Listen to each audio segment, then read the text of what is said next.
15.5 বছরের দুঃশাসন অপশাসনের পর আগস্টের 5 তারিখ এই দেশে একটা গণ অভ্যুত্থানের মাধ্যমে পরিবর্তন এসেছে, যে পরিবর্তনকে এদেশের আপামর জনগণ অভিনন্দন জানিয়েছে।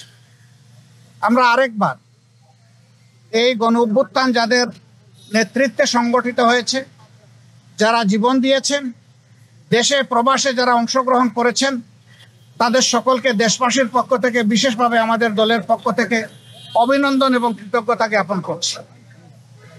এ সময় যারা নিহত হয়েছেন, আল্লাহ তাআলার দরবারে তাদের আত্মার মাগফিরাতের জন্য দোয়া করছি। যারা আহত হয়েছেন তাদের সুচিকিৎসা নিশ্চিত করার জন্য আমরা সরকারকে আহ্বান জানিয়েছি এবং আল্লাহ তাআলার দরবারে তাদের সুস্থতা কামনা করছি। প্রিয় সাংবাদিক বন্ধুগণ, আপনারা জাতির বিবেক আর মিডিয়া জাতির দর্পণ, কিন্তু 15.5 বছর বিভিন্ন কারণে অনেকে তার বিবেক অনুযায়ী কাজ করতে পারেননি। অনেক ক্ষেত্রে বাধ্য করা হয়েছে সমাজকে বিভ্রান্ত করার জন্য, সরকারকে অবৈধ সুবিধা দেওয়ার জন্য মিথ্যা বানায়ট বিভিন্ন সংবাদ পরিবেশনের, যার সবচেয়ে ওয়ার্স্ট সাফারার বা ক্ষতিগ্রস্ত পক্ষ হচ্ছে বাংলাদেশ জামাত ইসলামী। কিন্তু আমরা অতীত নিয়ে ঘাটতে চাই না।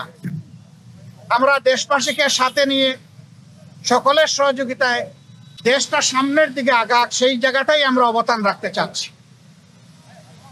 এই জন্য অতীতে যা হয়েছে আমরা পিছনে ফেলে দিলাম। তবে যারা সুনির্দিষ্ট অভিযোগে অভিযুক্ত, যারা মানুষ খুন করেছেন, গুম করেছেন, লুণ্ঠন করেছেন, দেশের সম্পদ বিদেশে পাচার করেছেন, আয়নাগর তৈরি করেছেন, দিবারাত্র মানুষের উপর ত্রাসের রাজত্ব কায়েম করেছেন, তাদের বিচার, তাদের উপরে ন্যায় বিচার নিশ্চিত হোক, এটা আমরা দাবি করি। আমাদের উপর যেমন জুলুম করা হয়েছে, তাদের কারো উপর জুলুম করা হোক, সেটাও আমরা চাই না। আমরা চাই যে ন্যায় বিচারের মাধ্যমে সবাই যেন তার অপরাধের সঠিক পাওনাটা বুঝে পায়। আমরা আজকে এসেছিলাম দেশের প্রয়োজনে, জাতির প্রয়োজনে। এই সরকার একটা নির্দলীয় অন্তর্বর্তীকালীন সরকার।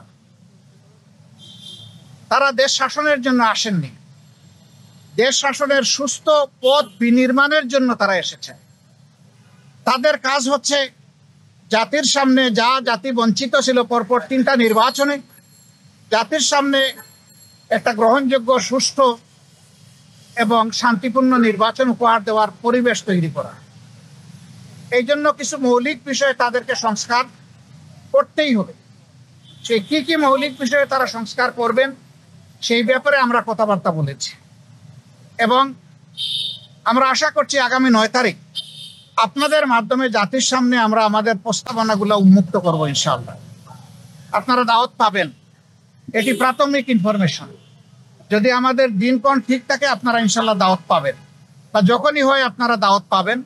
আমরা অবিলম্বে আমাদের চিন্তা জাতির সামনে তুলে ধরব যে কি সংস্কার এই মুহূর্তে প্রয়োজন, কি সংস্কার পরবর্তী পর্যায়ে আমাদের লাগবে, সেই জিনিসগুলো আমরা জাতির সামনে তুলে ধরবো। এর পাশাপাশি দেশের চলমান আইন শৃঙ্খলা পরিস্থিতি নিয়ে এখানে কথা হয়েছে এবং এই ক্ষেত্রে জনগণ আর বর্তমান সরকার একসাথে কিভাবে পারস্পরিক সহযোগিতার মাধ্যমে আইন শৃঙ্খলা পরিস্থিতির আরো উন্নয়ন সাধন করতে পারে এবং সকল ধরনের ষড়যন্ত্রের বিরুদ্ধে জাতিকে ঐক্যবদ্ধ রাখতে পারে, সেই বিষয়গুলো নিয়ে আমাদের এখানে কথাবার্তা হয়েছে।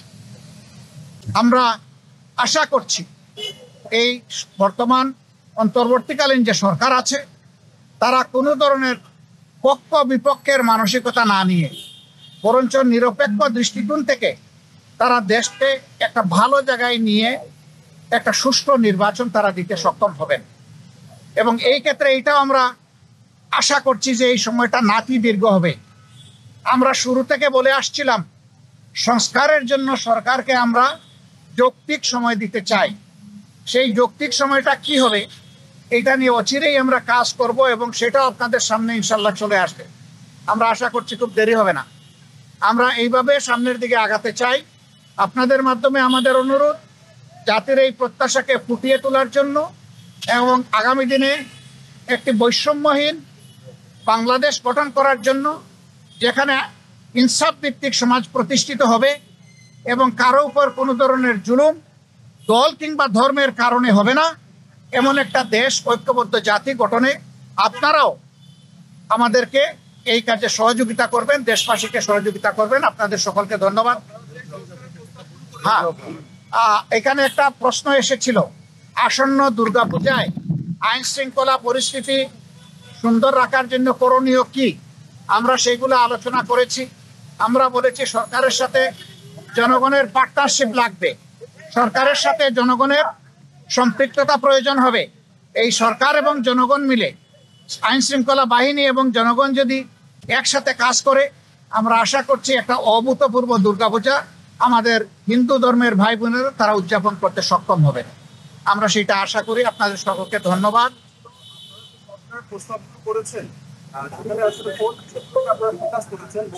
সেই কথাটাই বলছিলাম যে বাদা ঝাঁপির মূল্য লক্ষ টাকা, খুলে দিলে দাম কমে যায়।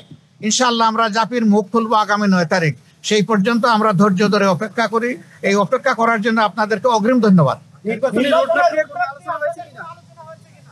সেটাও বলেছি যে সংস্কারের টাইমলাইন কি হবে। আমরা দুটা রোডম্যাপ চেয়েছি, আপনারা জানেন, আপনাদের মাধ্যমেই চেয়েছি, দেশবাসীর কাছে জানিয়েছি, আমরা সরকারকেও জানিয়েছি। একটা রোডম্যাপ হবে সংস্কারের, আর একটা রোডম্যাপ হবে নির্বাচনের। সংস্কারটা সফল হলেই নির্বাচনটা সফল হবে। এই জন্য দুটি বিষয়ের উপরে আমরা গুরুত্ব দিয়েছি এবং তাদের সাথে আমাদের আরো ডায়ালগ হবে। আর খুব অচিরেই এই বিষয়টা তারাও প্রকাশ করবেন, আমরাও প্রকাশ করব, এবং এটা খুব দেরি হবে না ইনশাআল্লাহ।